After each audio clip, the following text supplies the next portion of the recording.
श्री गोविंदे हरे मुरारी, हे नाथ नारायण वासुदेवा। बोलो कृष्णा कृष्णा कृष्णा, बोलो राधे राधे कृष्णा, बोलो कृष्णा कृष्णा कृष्णा, बोलो राधे राधे कृष्णा।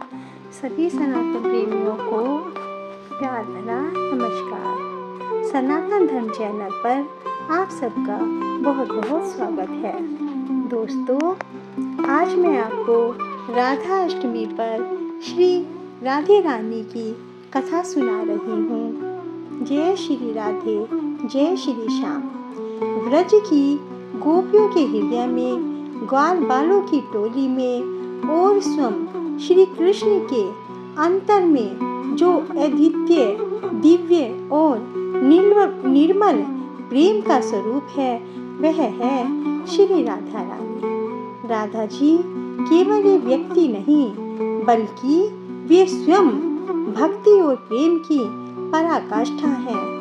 जिस प्रकार चंद्रमा बिना शीतलता के अधूरा रहता है, जिस प्रकार सूर्य बिना ज्योति के अधूरा रहता है, उसी प्रकार श्री कृष्ण भी राधा रानी के बिना अधूरे हैं। भाद्र माह के शुक्ल पक्ष की अष्टमी तिथि को श्री राधा रानी की जन्म दिवस मनाया जाता है। इस दिन व्रत पूजन करके भक्त न केवल राधा कृष्ण के अनन्य प्रेम की अनुभूति करते हैं, बल्कि अपने जीवन को भी प्रेम, भक्ति और आनंद से परिपूर्ण बना लेते हैं। श्री राधा जी ब्रजभूमि में एक बार महर्षि वृषभानु जी अपने महल में विश्राम कर रहे थे। उसी समय उनके आंगन में एक दिव्य तेजस्वी कन्या का जन्म हुआ। वह कन्या एक गुलाब के फूल पर लेटी हुई थी।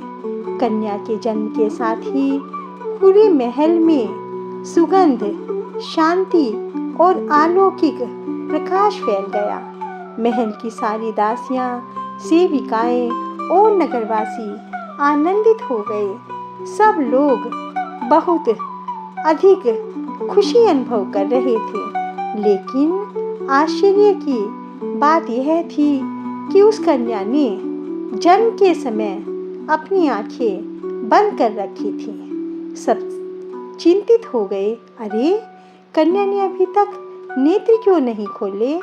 वृषभानु जी और उनकी पत्नी कृतिदा जी ने भी उस बालिका को बड़े प्यार से लालन पालन किया। उसका रूप इतना मनोहर था कि जो भी देखता उनको देखते ही रह जाता। देवता भी उन्हें देखकर मुग्ध हो जाते थे। वर्षों बीत गए, लेकिन राधा जी ने अपनी आंखें नहीं खोली। इस रहस्य ने सबको हैरान कर दिया। इसी बीच नंद बाबा और यशोदा मैया अपने लालन श्री कृष्ण को लेकर वृषभानु जी के घर आए। नंद बाबा और यशोदा मैया के साथ उनका प्यारा बेटा कृष्ण भी था। कृष्ण जैसे ही वहां पहुंचे, उन्होंने उस कन्या के समीप आकर मुस्कुराया। तभी उस दिव्या कन्या ने पहली बार अपनी आंखें खोली। जैसे ही राधा जी ने नेत्र खोले, उनके सामने उनके प्यारे कृष्ण खड़े थे। इस घटना ने सबको समझा दिया कि यह कोई साधारण बालिका नहीं है। श्री कृष्ण और राधे रानी का यह मिलन कोई सांसारिक संयोग नहीं, बल्कि यह अनादिकाल से परमात्मा और भक्ति का अभिन्न मिलन था। राधा जी और श्री कृष्ण का प्रेम देह से परे आत्मा का प्रेम है। इसमें कोई स्वार्थ, कोई लालसा, कोई बंधन कुछ नहीं है। यह प्रेम केवल समर्पण, भक्ति और माधुर्य का प्रतीक है।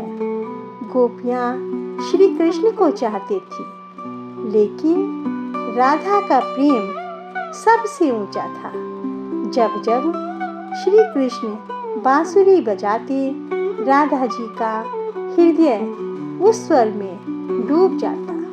ब्रज की गलियों में, यमुना तट पर, कुंजों में और बरसाने की पगडंडियों पर हर जगह राधे कृष्ण का प्रेम रच बस गया था। शास्त्रों में यहाँ तक कहा गया है कि राधाष्टमी का व्रत करने से भक्त के मन, वाणी और कर्म की शुद्धि होती है। राधा कृष्ण की कृपा से जीवन में सुख, सौभाग्य और प्रेम की प्राप्ति होती है। विशेषकर कन्याएं और स्त्रियों के लिए यह व्रत बहुत फलदायी है। जिन लड़कियों के विवाह में विघ्न बाधाएं आती हैं, उनको यह व्रत अवश्य ही करना चाहिए, क्योंकि विवाह में आने वाली सारी बाधाएं इस व्रत के करने से दूर हो जाती हैं और जीवन में मधुरता और प्रेम बढ़ता है। अच्छा, अब दोस्तों ये जान लेते हैं कि यह व्रत हमें कैसे करना चाहिए। प्रातः स्नान करके स्वच्छ वस्त्र पहनकर राधे कृष्ण की मूर्ति या चित्र के सामने दीपक जलाएं। राधा जी को विशेषकर मालपुआ, खीर, सफ़ेद वस्त्र और फूल अर्पित करें। ओम राधे नमः इस मंत्र का जाप करें। कथा श्रवण के बाद राधे कृष्ण दोनों की आरती करें। पूरे दिन ब्रह्मचर्य और सात्विकता का पालन करें। कथा के अंत में श्री राधा जी केवल श्री कृष्ण की प्रिय ही नहीं, बल्कि वे भक्ति की देवी हैं। जब तक राधा जी का नाम कृष्ण जी के साथ ना लिया जाए, तब तक कृष्ण का नाम अधूरा है। यही कारण है कि संसार उन्हें राधा कृष्ण कहकर स्मरण करता है। इसीलिए भक्तजनों, राधाष्टमी का यह व्रत अवश्य करें। श्री राधा जी की प्रेममयी कथा को भी इस दिन अवश्य सुनना चाहिए, जिससे जीवन को भक्ति और आनंद से परिपूर्ण बना सकें। दोस्तों, कैसी लगी आपको ये राधे कृष्ण की कहानी? यदि ये कहानी आपको अच्छी लगी है तो प्लीज़ मेरे चैनल को लाइक और सब्सक्राइब करना बिल्कुल ना भूलें। कथा के अंत में आप सबका बहुत बहुत धन्यवाद। जय श्री राधे, जय श्री श्याम।